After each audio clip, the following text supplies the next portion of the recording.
చంద్రబాబు నాయుడు గారు ముఖ్యమంత్రి అయిన తర్వాత ఇచ్చిన మాట ప్రకారం జూలై నెలలో 7,000 రూపాయలు పింఛన్ పెంచడం అనేది అందరికీ తెలిసిన విషయమే. ఇక గత వైసీపీ ప్రభుత్వ హయాంలో 3,000 రూపాయలు ఉన్నటువంటి పింఛన్ 4,000 రూపాయలు పెంచడం కూడా ఈ ఆగస్టు 1వ తేదీ నుంచి జరుగుతున్న విషయం మన అందరికీ తెలిసిందే.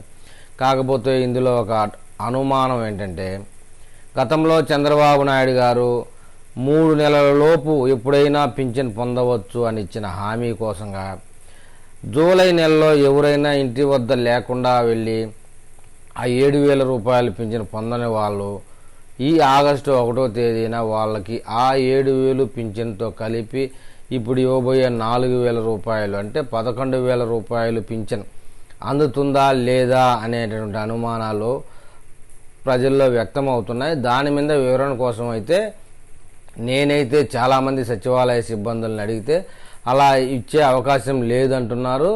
ఇంకొక ప్రశ్న కూడా ఉత్పన్నం చేస్తున్నారు వాళ్ళు.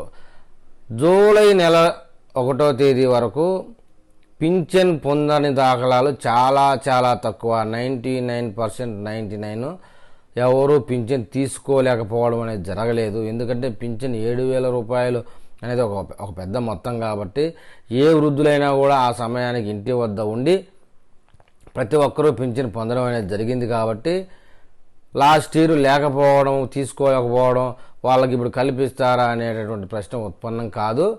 అందువలన ఒకవేళ ఎవరైనా బై ఛాన్స్ ఒక్కరు అలా మిస్ అయింటే వాళ్ళకి ఇచ్చే అవకాశాలు లేవు అని తేల్చి చెప్తున్నారండి.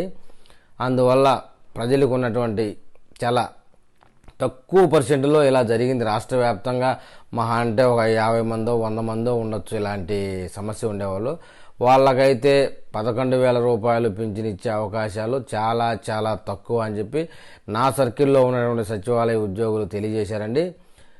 మరి ఈ వీడియో మీద ఏపీ ప్రజలు ఏమని కామెంట్ చేస్తారో చూద్దాం.